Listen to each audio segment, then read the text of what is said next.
लोकसभा चुनाव को लेकर बीजेपी के दिग्गज नेताओं का प्रचार अभियान तेज हो चला है, तो वहीं लोकसभा चुनाव में बीजेपी अपनी पूरी ताकत झोंक रही है।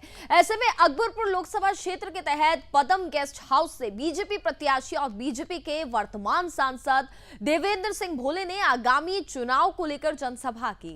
इसी कड़ी में बीजेपी प्रत्याशी देवेंद्र सिंह भोले ने कहा कि अब की बार 400 पार हमें करना है और ये इसलिए करना है क्योंकि देश की अर्थव्यवस्था और ज्यादा मजबूत हो। और साथ ही उन्होंने ये भी कहा कि पीएम मोदी ने जो 10 सालों में किया है, यानी कि प्रधानमंत्री नरेंद्र मोदी की ओर से इन 10 सालों में जो कार्य किए गए हैं, जो योजनाएं लाई गई हैं, उसके बारे में भी यहाँ पर उन्होंने जिक्र किया और कहा कि 10 सालों में पीएम मोदी ने जो काम किया है, इसलिए हमें आगे भी प्रधानमंत्री नरेंद्र मोदी को ही प्रधानमंत्री बनाना है।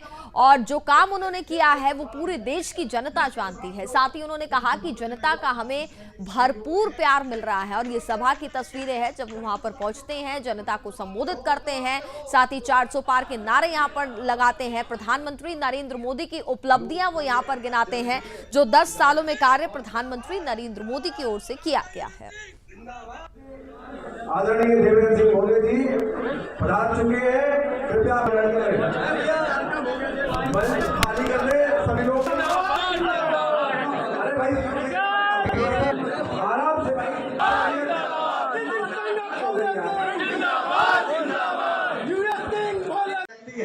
जब तुम कमल का बटन दबाते हो तो शहरी क्षेत्र का तुम्हारा सैनिक जिसके साथ जो जिस हमले में जो हमारे सैनिक शहीद होते हैं, ये ताकत सबसे मिलती है। जब तुम साथियों कमल का बटन दबाते हो तो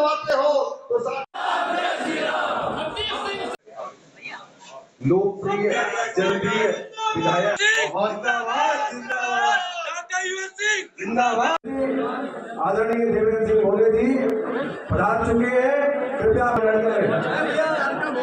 मंच खाली कर ले सभी लोग।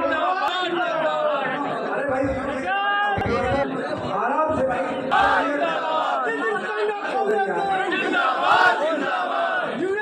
आज अभिजीत सिंह की सागा है।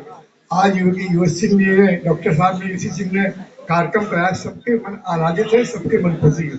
मेरा मन भी बहुत खुशी था जब भारत की संसद में पहुंचा।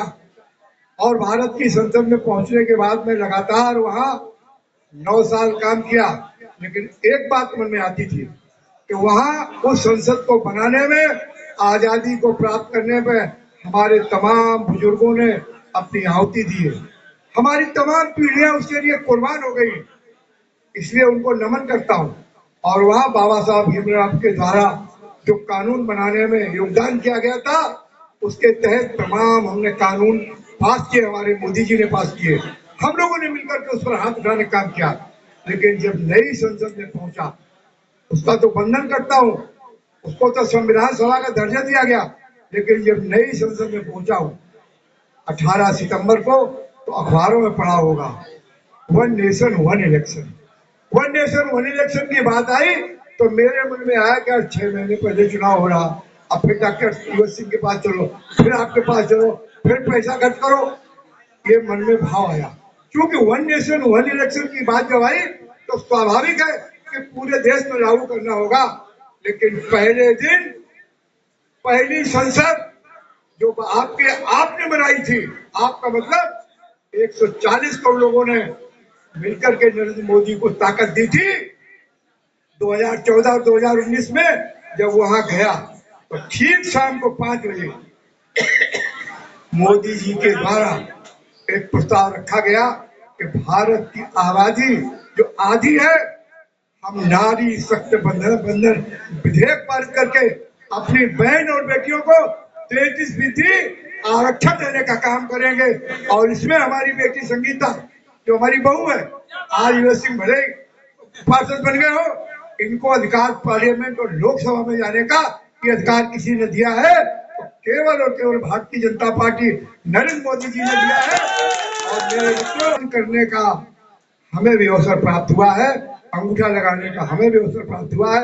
इसलिए आपसे निवेदन करना चाहता हूँ, आने वाले समय में आज हमारे उत्तर प्रदेश की 80 सीटें हैं, 110 सीटें लोकसभा की होंगी और 110 सीटों में रुपया 33% आरक्षण होकर के हमारी बेटियां, हमारी बहनें खड़ी है, इनकी भी हकदारी होगी। इसलिए मेरे बच्चों, ये लोग नहीं चाहते, ये लोग नहीं चाहते राम मंदिर। ये लोग राम मंदिर के जाने का विरोध अपने लोगों कर रहे, जिसमें तमाम लोग हम लोगों के साथ शामिल हो, चाहे आरपी कुशवाहा हो, चाहे और सारे लोग हो। इसी तरीके से राम मंदिर के विरोध के साहेब ये भी विरोधी लोग कर रहे हैं, लेकिन किसकी हिम्मत नहीं है विरोध करने की। वो ताकत आपने 2014 और 2019 में भारत के प्रधानमंत्री नरेंद्र मोदी को दी है। मेरे मित्रों, इसलिए 400 पार कह रहा हूँ, 450 आप देंगे तो दुनिया के लोग केवल और केवल भारत का लोहा मानेंगे, आपके निर्देश को मानने काम करेंगे। यह निवेदन करते हुए बहनों को ताकत मिलेगी। अपनी बात समाप्त।